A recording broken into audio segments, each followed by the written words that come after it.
listening to part 8 of our 8-part series, Bountiful Beans, The Wise Woman Way, with Susan Weed at Time Monk Radio. Hello, Susan. Welcome back to Time Monk Radio.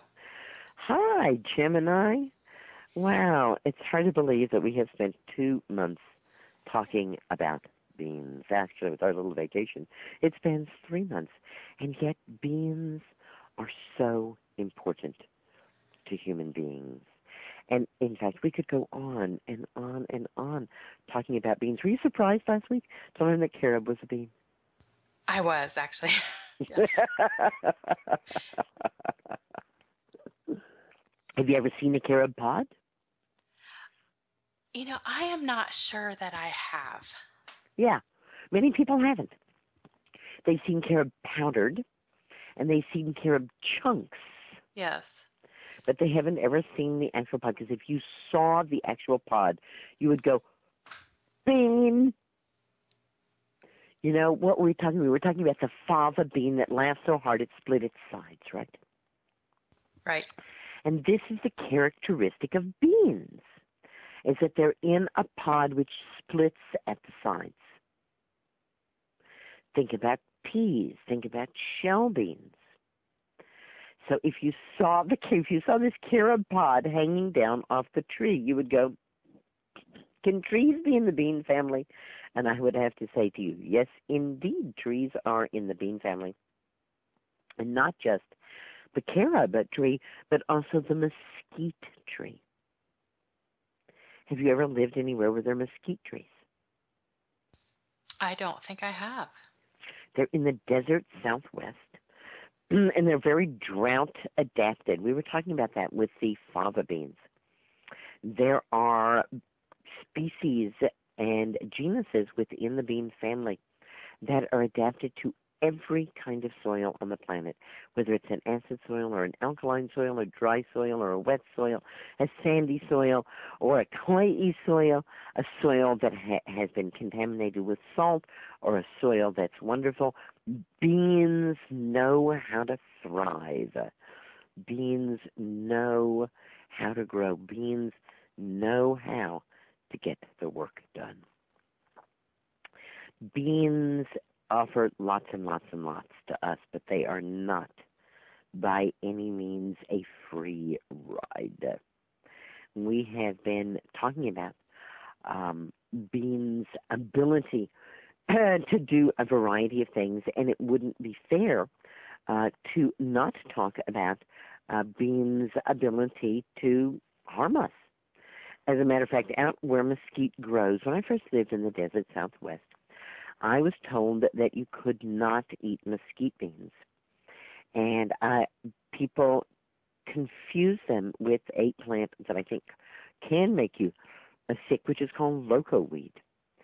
And they talked about horses and cows eating loco weed and then going crazy, just running crazy. They'd say, oh, eat that local weed, and they'll run crazy. So you leave those mesquite beans alone. Well, it turns out that mesquite beans are really edible and quite delicious. And more people are eating the mesquite beans, so we really have nothing to fear from those mesquite beans. But there are a few things that can happen to us. All right? There is a disease called lathrism, and it's a neurological disease that occurs in humans and domestic animals when certain legumes of the genus Lathris are eaten. This problem is mostly associated with grass peas, which are known as Cassari, dal, or almorta, and to a lesser degree with other species within the Lathris genus. Lathrism resulting from the ingestion of sweet peas, which is the Lathris that grows around us or that we plant, is referred to as odoratism or orosteolatrism, and it is caused by a different toxin. Chickpeas have been accused of causing lathyrism because Lathyrus sativus is called chickling peas.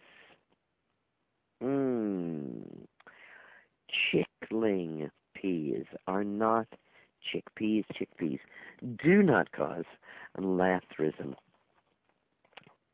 but they can all cause, as we said before, tremendous flatulence.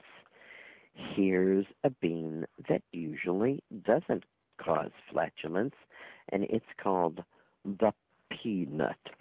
Yes, indeed. It is not a nut at all, but a bean. The bean family is enormous. Are we actually eating the seeds of the plant? We are actually eating the seeds of the bean plant. It is true that they tuck themselves underground, but nonetheless, that is what we are eating. Peanuts have been grown for a long, long time, 8 to possibly 10,000 years of peanut cultivation in Peru. And interestingly enough, in Africa, the ground nut, which is also in the pea and bean family, has been cultivated for a very long time. This is primarily in West Africa. So we have very similar kind of pea and bean, dissimilar from many of the others, in which the nuts or the seeds are actually held underground to protect them from a variety of problems. Peanuts certainly were used as food for thousands of years in South America, but it was mostly used as animal food in North America as peanuts came north. It wasn't considered to be something that was really something that people would want to eat. This is partly because it was associated with digging this nut up from under the earth. Yes, we dig up carrots, we dig up potatoes. Nothing bad is associated with them, but somehow this idea of eating a nut that was underground seemed strange to people. And it wasn't until the 1930s that we started thinking about peanuts as anything other than something that was fed to animals. Peanuts were introduced to China around the 17th century and became extremely popular in China. As a matter of fact, China is now the world's largest peanut producer, producing about 40 to 45% of overall world production of peanuts, followed by, just in case you're interested, India at 18 to 20%, and America struggling at 7 to 10% of the peanuts grown worldwide. Well, I don't have to tell you how to eat peanuts. You've been eating peanuts ever since you were a child. My granddaughter made a sandwich today. What did she make? A peanut butter and jelly sandwich. Do you know how the peanut butter and jelly sandwich originated? I was just amazed to read this story. There was, and I'm sorry, I don't remember her name, but there was a very kind of high society matron who was having a luncheon, and she really wanted something unique and different and tasty for her luncheon. And her chef created the peanut butter and jelly sandwich, which, needless to say, was an enormous hit and has continued to be an enormous hit ever since. Boiled peanuts are raw, unshelled green peanuts which are boiled in brine. I had some boiled peanuts last year down in Florida, and they were different. They were very different than what I think of as a peanut. They're quite popular in India, China, and West Africa. Of course, what I think of is peanut butter, which is, for me, roasted, chunky peanut butter. Ooh, I make a mean peanut butter soup with sweet potatoes from West Africa. Oh, that is just fantastic. People come back for thirds and fourths on that peanut butter soup. Peanut butter is a fabulous emergency food and a great midnight snack as well. People who eat nuts, including peanuts, even though they're not tree nuts, definitely have an easier time controlling their weight. I know it seems really decadent if you're hungry at midnight to go stick a spoon in the peanut butter jar, but trust me, it's a really high protein, high mineral, high vitamin snack. Like all beans, peanuts really give when it comes to food value, containing calcium, iron, magnesium, phosphorus, potassium, and zinc in large amounts. Not just tiny bits of these, but really significant amounts for us. 100 grams, which is 3.5 ounces of peanuts, provide 35% of the zinc you need on a daily basis, 48% of the phosphorus you need on a daily basis, 52% of your magnesium for a daily basis. They give you 62% of the folate that you need, that's folic acid, 36% of pantothenic acid, that's vitamin B5, 86% of niacin, that's B6, and 52% of B1, that's thiamine. These are not inconsequential amounts of nutrition, and all from a bean which gives you all of the great advantages of beans without digestive upset. Now, perhaps you are raising your hand virtually and going, can't go there, allergic to peanuts. Peanut allergies are scary allergies. And there's been a lot of discussion as to how to prevent peanut allergies in children. And the pendulum has been swinging backwards and forwards on this.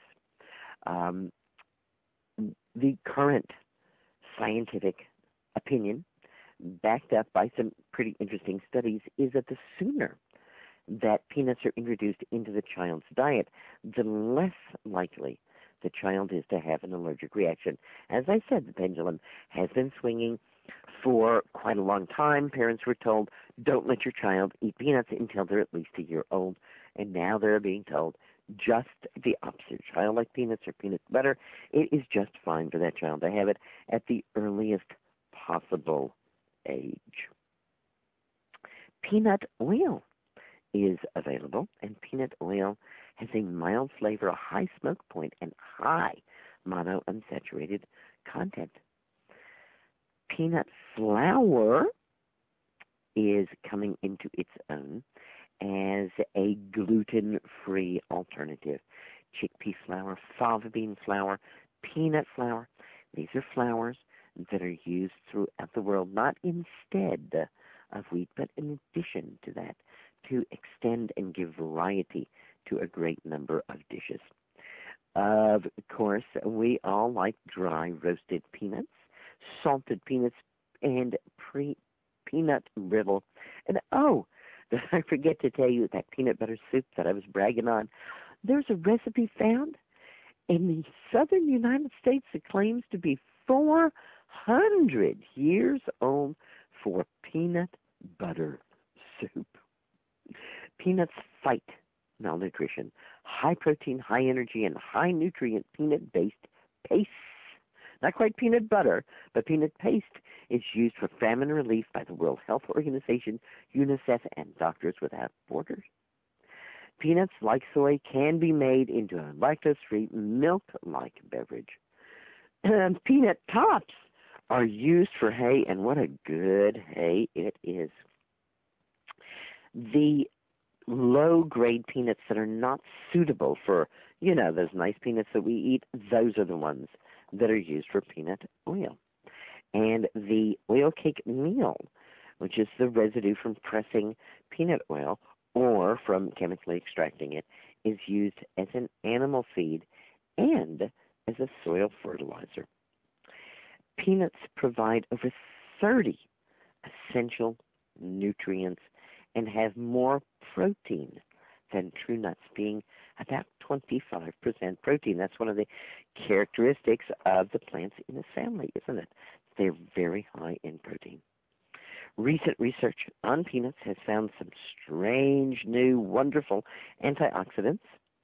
And in fact, they found that peanuts rival the antioxidant contents of blackberries and strawberries and have more antioxidants than carrots or beets. So if you're beating up on yourself because you want a snack and you don't want to eat a carrot or a beet, eat some peanut butter and stop beating up on yourself.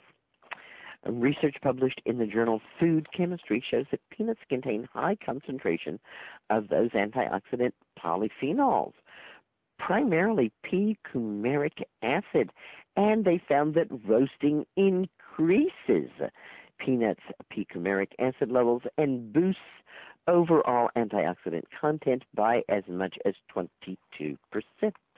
We've been talking about those anti-nutritional compounds, and we've been saying that they can be soaked out or boiled out of most seeds except for soy.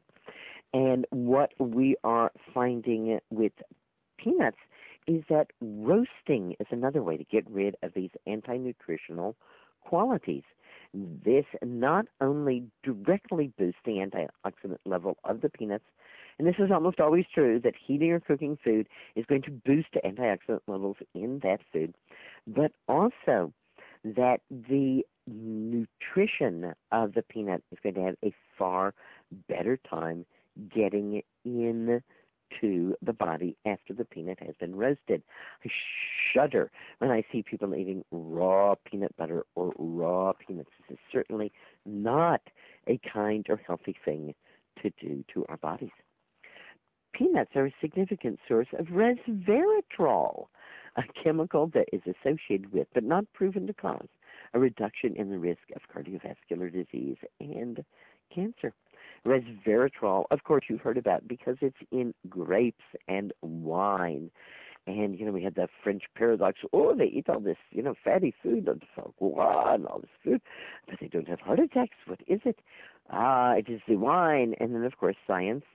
And you've been following this thread along with me. Science says, no, it can't just be the wine. It must be something in the wine. And so they look at the wine until they find an active ingredient, and that active ingredient is resveratrol. Now, new studies have just been being published in which laboratory animals, primarily mice and rats, are being given resveratrol in huge amounts, and no, they are not seeing the health benefit that they thought they were. Are we still connected? Did we get disconnected? No, I'm still here. Oh, okay. Okay. There's this echo and beeping and stuff going on. I just heard that. We'll edit that out. We'll edit that out, okay. Yes. So, resveratrol was fingered as the active ingredient in wine, and then laboratory animals were given resveratrol, and what we found was not what we were hoping for. We did not get a reduction in heart disease or improvement in health from giving laboratory animals resveratrol. The average amount of resveratrol in 1 ounce of peanuts, which is about 15 whole peanuts, is not very much, and especially not compared to the huge amounts that were given during studies. However, most people, and myself included, think that it's not just resveratrol, that it's a whole host of antioxidants that work together, and that resveratrol has been found in peanuts is really wonderful news. Peanuts are also a source of CoQ10, coenzyme Q10. is not found in very many places, and CoQ10 is a pretty interesting and important enzyme found in the body, which is destroyed by drugs that lower cholesterol. This is primarily what causes muscle weakness and other things that can happen from taking cholesterol-lowering drugs. As a matter of fact, most alternative healers that I know absolutely insist that if someone is going to be taking a cholesterol-lowering drug, a statin drug, that they must take CoQ10 at the same time. And if you don't want to go out and buy something like that, well, then peanuts are a good source of CoQ10, as are spinach, oily fish, beef, and our friend, a queen soy bean. Wow, we have spent all this time talking about beans, and there's one last thing that we do have to look at with peanuts, and not just the allergy to peanuts, but we also have to look at contamination with aflatoxin. Now, it's interesting to look at what the scientists are saying about peanut allergy. They're saying that it's the roasting the peanuts that causes them to inhibit a digestive enzyme that we have called trypsin. And that makes the allergens that are present in the peanuts resistant to digestion. In other places where peanuts are regularly consumed, they are boiled. And boiling them allows the digestive enzyme trypsin to work, thus removing the allergens in peanuts. Low doses of peanuts lead to sensitization, and high doses of peanut lead to tolerance. Peanut allergies also seem to be triggered by ingestion of soy products. Certainly not in every person, but there does seem to be a cross-link between peanut allergy and soy allergy. And it is true that if a child is allergic to peanuts, it's possible that they'll be allergic to peanuts for their entire life. But 25 to 30% of all children actually outgrow their allergy to peanuts. So not quite as bad as we might fear. There's a mold called Aspergillus flavus, and it produces a carcinogenic substance called aflatoxin. The U.S. Department of Agriculture tests every truckload of raw peanuts for aflatoxin, and any that contain aflatoxin levels above 15 parts per billion are destroyed. The peanut industry also has manufacturing steps in place to ensure that all peanuts are inspected for aflatoxin, and any found to be infected are, again, destroyed. And this is one of the reasons that peanuts in the United States are not merely boiled, is because of this fear of the aflatoxin, that peanuts instead are roasted at very high temperatures. Thus, the manufacturers can ensure us that there is no aflatoxin or any other migraine. Peanut oil, is it a good oil? Where a 1974 study suggested that peanut oil clogged the arteries more than butter. But that study, let's face it, is highly suspect. The monkeys were fed 20 times higher than normal dietary qualities of cholesterol in addition to peanut oil. We know that peanut oil lowers LDL cholesterol and basically leaves HDL cholesterol alone. Still in all, it is an oil made from a seed, and those are more risky for our heart health. And we couldn't say goodbye to peanuts without saying hello to George Washington Carver, who is credited with inventing 300 different uses for peanuts, but not peanut butter. He did invent roasted salted peanuts, but he didn't invent peanut butter. He wanted to encourage Southern farmers to alternate cotton with peanuts, because cotton depletes so much nitrogen from the soil. And, of course, as a legume, one of peanuts' properties is to put the nitrogen back into the soil. What 300 uses did George Washington Carver create? Well, paint, varnish, lubricating oil, leather dressing, furniture polish, insecticides, and nitroglycerin are all made from peanut oil. Soap is made from saponified peanut oil, and many cosmetics contain peanut oil and its derivatives. Peanut protein is used in the manufacture of textiles. Peanut shells in the manufacture of plastic, wallboard, abrasives, fuel, cellulose in the creation of both rayon and paper, and glue. And Rudolf Diesel, after whom the diesel engine is named, ran some of his first engines on peanut oil. Peanuts are designated by the U.S. Congress as one of America's basic crops. We love our peanuts. So if you started off listening to me and thinking, oh dear, somebody going on about beans, I don't really like beans at all, I hope that you have come to find that there are ways to enjoy beans without even having to eat beans at all. But should you be interested in eating beans, I would like to recommend my favorite bean, the Anasazi bean. Anasazi means the ancestors. This is the story as I heard it. A hiker was in the canyonlands, and he saw the storm upstream. And then he heard the roar, the frightening freight train-like roar of a flash flood coming down the canyon where he was. He began to scramble up the sides of the canyon, not an easy thing to do, and he saw above him a small ledge and almost like a cave, not a cave that you could sit up in. He had to kind of roll into this cave, and as he did so and got out of the way of the killer flash flood, he put his hand toward the back of the cave and felt the back of the cave give way. Of course, there was that moment of panic. Oh, my goodness, is the cave going to fall in me? But no, it was a false wall at the back of the cave, and behind that false wall, he found a handful of beans.